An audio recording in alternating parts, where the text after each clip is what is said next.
Mio Kikse Panse, and good morning, everyone. My name is Curtis Vinish, and today I'll be doing a lesson for Think Indigenous on stress management. I'm aiming it at the middle years. Uh, I first want to say I'm not an expert in stress management at all, or mental health. This is are just our things as a teacher that I've been learning this year to help my students out. And so kind of our focus is kind of what is stress, kind of like the definition of it, some of the symptoms, how does it impact our thinking and behavior, how can we cope with the situation in terms of the COVID pandemic going on right now, how can we cope with that, not only just our young people, but then as adults with the challenges we're facing ahead as well. And then what recommendations I have in terms of dealing with the current situation. So I guess I didn't really do much of an introduction, but I'm the grade 9 teacher at St. Francis Cree Bilingual School. I'm the proud teacher of the Nahel 9 language and land-based program. And Chris Scribe and Think Indigenous, we kind of put this together in the last 24 hours just due to the school closures, and wanted to continue sharing and learning through social media and through technology. So here we are. Once again, I'm not an expert by any means on stress management. So if there are professionals or people with different knowledge, please share. I'm open to learn as well. But this is just specifically for middle years, but I know for sure that it'll be able to transcend into what adults are facing right now. So first thing is, what is stress? The definition I have for stress is your body's way of responding to an outside threat or circumstance or demand. Okay, so in this case, the threat is the COVID-19 pandemic. The virus is spreading globally, to country, and it has stopped our way of life for a lot of countries and people around the world, and has changed things. I think for me, the first thing was the first big thing when I knew it was serious is obviously when sports started shutting down. And then I was like, what? They're shutting down crowds over 250. And then we started seeing school closures, and then, learning about what was going on in Italy, in China as well, in Iran. And, it was just like, whoa, that's crazy. And I think for me personally, and for a lot of young people, no one really has dealt with something like this before. And we aren't really sure, what it's supposed to look like, feel like. And I feel a lot of our society has been feeling stressed and anxiety, as you can see in their behavior, in terms of hoarding items, in terms of stocking up all their supplies, and in the lack of toilet paper, things like that. Those are things that we see in our society that clearly is an indicator of high stress. And so in this case, that, like I said, this could be the schools closing, is a circumstance, sports, your personal sports teams, to then the sports you watch on TV and entertainment closing down. And then looking at social media, all of us either on Instagram, Snapchat, Facebook, it's either memes about the virus, which I may or may have not laughed at, or you're looking at, this many cases in Saskatoon, this many cases here, case in northern Saskatchewan, 18 cases here, and it just keeps on building up, and there's just a lot of negativity. Not that news is not important. It's important to stay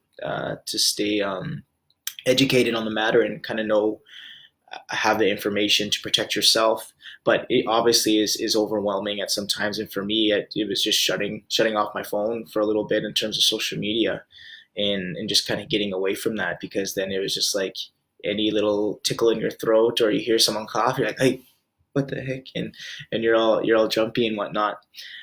So the first thing is the definition that we just went through. The stress is your body's way of responding to an outside threat, circumstance, or demand. And then you look at symptoms. What are kind of some symptoms? Symptoms is feeling uneasy. So you're not really sure, kind of emotionally. You could be like a high sense of fear. So what stress is, so if we think way back, or if we take an imaginary trip on the MAGA school bus, which I hop in with me. Just kidding, I don't have that. But we say if we went and we took a trip to Africa and we were in the jungle or in the savannah, and we came across a lion. And right away, a lot of us, our hearts are going to start pumping. Yeah, my heart's on that side. Good. Your heart's going to start pumping. You're going to be like either go into a fight or flight response. Okay. So a fight response is your emotions and your body system telling you, hey, get ready for this. We're gonna fight. Wow, wow, wow, wow. You're gonna be fighting. Or it's let's get the heck out of here, and we're out of here and we're running. Even though I don't think either of those options would be good, but your body is responding to the circumstance, to the threat, the circumstance or demand. So in this case, what we want to talk about is obviously the virus and the pandemic going around. There's a lot of stress, and that is a threat. Right now, thankfully, it's not an immediate threat. But obviously, there is the threat out there as it continues to grow, and we have to learn from what has happened in other countries, in other nations, and we have to take the proper steps to protect ourselves and our families and communities. So how does this affect our behavior and thinking in terms of the virus and the pandemic going on? So a big one is worrying or fear. We are, I believe, in a flight situation in this case because in this terms of a tiger or back in the jungle analogy, you can't see the tiger, but it's there. So it's the exact same thing, with a virus, with this virus, it's there, um, but you can't see it. It's just you just have no way of knowing, right? So there's a your body never knows how to like calm down or when it should be safe, or there's an immediate threat, or if it just should be calmed down. So there's a lot to be said in terms of dealing with the stress because it's a hidden stress. It's a hidden threat even though we know it's out there, we hear about it, but we can't see it. And our senses can't experience it, and so it can be overwhelming for our mental health, as especially as young people. There's a lot of challenges, and also seeing your guardians or parents dealing with the same stress, because we feel the same stress as a teacher this week and last week. It was a weird journey to navigate, knowing kind of what was going on in the world, and kids kind of asking questions, and some kids being, I'm not coming to school at all, and some kids, making jokes about it and like that. It's not that serious. So and that's normal. So whatever you're feeling right now in terms of what's going on in the world, those are valid feelings, and a lot of us feel the same way in terms of stress. But it's how we manage it, and it's how we begin to deal with it, because we could live in a state of fear and panic, but then that obviously robs us of relationships. It robs us of joy and happiness and living in a healthy way. Um, so I have how do we begin dealing with it? So we can begin to deal with it in three ways.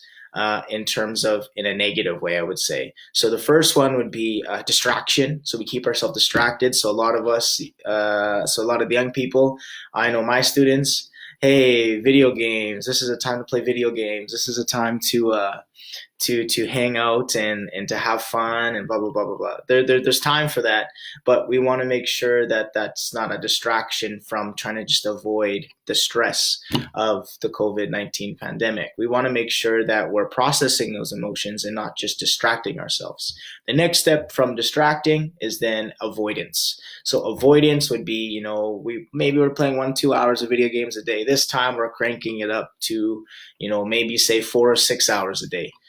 So then we were really stepping it up, and now we're really just, and we might not even know it's because of the stress of this pandemic going on. So you see those things, and you might recognize those behaviors in yourself. Those are the things you got to recognize. And then the third one is escape, and so that's clearly another step of just kind of almost denying that what's going on and just kind of avoiding it. And it's important to recognize those things in yourself, because a lot of us are feeling uneasy. A lot of adults too. We don't know when our next paychecks can be potentially. You might not know like what tomorrow's going to look like. How am I going to pay rent? I grew up in a single parent home in poverty. I know that feeling, and that's a feeling that of uncertainty. You don't have solid ground to walk on. So that's why it's important that we continue to reach out and support each other and love each other in these times, because this is what community is all about. And as Indigenous people and as non-Indigenous people, this is this is a time where we have to work together and recognize that, hey, this is affecting both of us, and we are humans first and foremost, and we have to work together at this. And especially with what has been happening on in Canada over the last 2 months with the pipeline dispute. And just now to get to this point where we had those two sides, um, you know arguing and trying to figure out a solution, but then at the same time now that whole perspective has kind of quieted down in terms of media. It's still important, I'm not saying it's not important, but then now you see an opportunity to really work together. So then here are some things that I want to recommend in terms of what you can do to de-stress and making sure you're outletting this anxiety and build up in terms of your sports being shut down, school being shut down, you don't get to see your friends, you might be might be sad, I might be missing her or him. Yeah, just kidding. And these are just some ways where I think it'd be a good idea to start some of these things if you can. So the first thing I do want to say is ceremony. So as Indigenous people, we have ceremonies and practices and beliefs that have been carried on from generation to generation. And I think smudging, praying in the best way you know how, and practice the teachings that you have been given. Number two, I would say get moving. I definitely do not have a weight room or gym at my house, and with a lot of the gyms closed down, we might have to just go back to the Rocky movies where we're working out. I forget which Rocky movie it is, but we'll forget that. But we're doing push-ups. We're doing sit-ups. We're trying to burn some energy, because that's another healthy way of dealing with the stress going on, to make sure that we're being active so that our body is being used properly. We're training our body in a good way. Another thing is making sure you get a good sleep. I know a lot of our young people, especially my students, tend to stay up pretty late, especially when they know there's no school. That can be hard on your body if you're not getting a full 8 hours of sleep, especially you're growing, you're dealing with the stress, your body needs time to process this though and rest. The next one is eat well.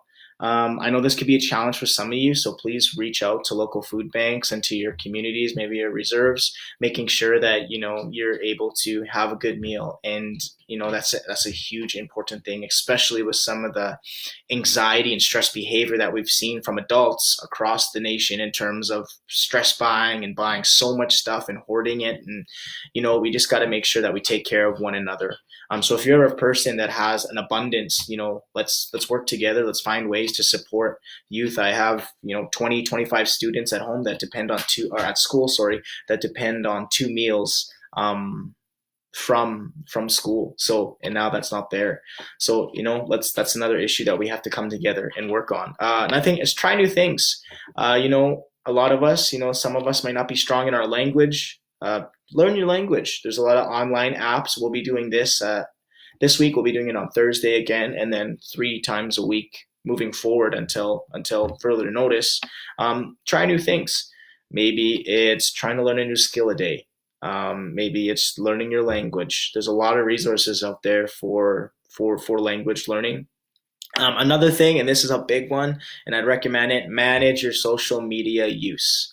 Okay, there is a lot of negative things on the media, and you can get overwhelmed. Not just that the media is doing it to be negative, they're doing it to inform the people. But too much of it, and everything you see, if it's all just negative, that can really affect your mental state and your psyche. So you want to make sure that to manage your social media, stay informed. It's important to stay informed, but make sure that you're not adding to that anxiety and that panic and oh my god, blah blah blah. Like, make sure that you're managing your social media use, and you'll find that you'll be able, once you stay informed still, but then once you're not glued to your phone and looking at every single post about COVID-19 and how bad it is, how not bad it is, and that's another important thing. When you do find information, make sure it is true, and find the resource to make sure that it actually is true. Obviously look for science-based articles and from leading scientists, and not, make sure you're just not getting it from, anywhere. The last thing is I would recommend is create a day plan for kids that are at home, and for adults who are at home now. Create a day plan, create a schedule with your family, with the people that you're with and that you're self isolating with. I think that's important. So especially if you have kids in the house, making sure that you have set aside time for learning, for reading, for writing, for math skills, for culture and language skills. And if you need resources, continue to follow the Think Indigenous online K-8 page. We're going to be constantly updating resources. And then another big thing is set goals. Set goals not only for yourself, but for other people, or not, sorry, not for other people, but for yourself, and for with your students and with your children. Set goals and practice that achieving. And if you put these things and some of these things into place, and what these things might work for you, some of them may not, some of them may work. These are the sort of things that you can do to deal with the stress of the COVID-19 pandemic. I know for me, it's been interesting. I remember going to the grocery store Saturday morning and actually needed groceries. It wasn't just like, oh my God, I need to buy everything. Oh my God, no. It was actually, having to buy, groceries. And even that, like the line was like around the darn store, and it was crazy. And it made me feel like, am I not doing enough for like what's going on right now? Am I panicking? Am I being scared? Like what is going on? Um, so that's another important thing to recognize, is that adults are dealing with this too. So for the adults that are tuning in, I don't have much young people on here, but let's continue to work with each other, love on each other, support each other. And obviously a part of loving each other right now is social distancing. It's not like, hey, let's go hang out. It's not, let's practice the guidelines in place, because the evidence is there. Seeing what has happened in Italy, look at the curve and look at the facts of what happened there. So I hope this helps. I hope it can help someone brighten up your day and start on a plan and a path of dealing with the stress. We hope to continue to provide more teachers and educators an opportunity to share their heart or share a lesson, to continue learning. Learning never stops. And so if you are interested and you know of educators that would want to teach on a subject, it does not have to follow Saskatchewan curriculum. What we're focusing on is just true, authentic, Indigenous, and personable knowledge of, sharing good messages. We've had lessons today. We have other lessons going on storytelling, on Cree language, on math, science, and then I talked about mental health and stress today. But other than that, I just want to say thank you for tuning in, and I hope that we continue to spread the word about taking care of one another. And living in a spirit of true wakutuin, in terms of everyone's related. You're all my relatives, Indigenous and non-Indigenous, and we have to walk this road together. And despite our differences, we need to continue to work together, support our elders, and the people that are the most vulnerable to this virus, and we need to make sure that we're taking care of them, doing the things, practicing social distancing, not practicing hoarding. Um, you know, we'll get through this. I know we'll get through this, and it's just going to take time. And at the end of the day, just rely, on your ceremony and prayer, and for whatever your personal beliefs are. And then again, I'll just go through the list of, first one was ceremony. Number 2 is get moving and exercise. Number 3, get a good rest. Number 4, eat well. And again, if food is a challenge, getting food is a challenge, let's work together, and let's find ways to make sure that every person, and student has meals. Number 5, try new things. So learn your language. If you haven't, if you know some already, continue to learn. Number 6, stay off social media, manage your social media time. And then number 7, create a day plan. Kind of give yourself something to do, something to go. So you're creating habits of success, and creating healthy habits, not only for your family, but for yourself during this time. We don't know how long this is going to be. We want to continue to provide instruction and videos. So if you are interested, again, please message the page, message myself.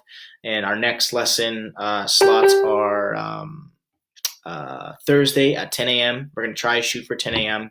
every day. And what we'll start to do is just share them onto our page, and then I'll begin uploading them to YouTube, and we'll have an archive on YouTube, and we'll just continue to share knowledge. I want to challenge my friends from not just in Turtle Island, but in Aotearoa, New Zealand. Maybe some of the bros and sisters over there want to share a message from their perspective into their people. We want to continue to spread the word and provide education, regardless of the situation we're facing. And a big part of that too, and exciting, is that it's Indigenous knowledge and working together. So thank you for joining. And no, I'm not going to sing you a song, AJ. Maybe next time. But anyways, Mio Kisakau. Have a great day, everyone.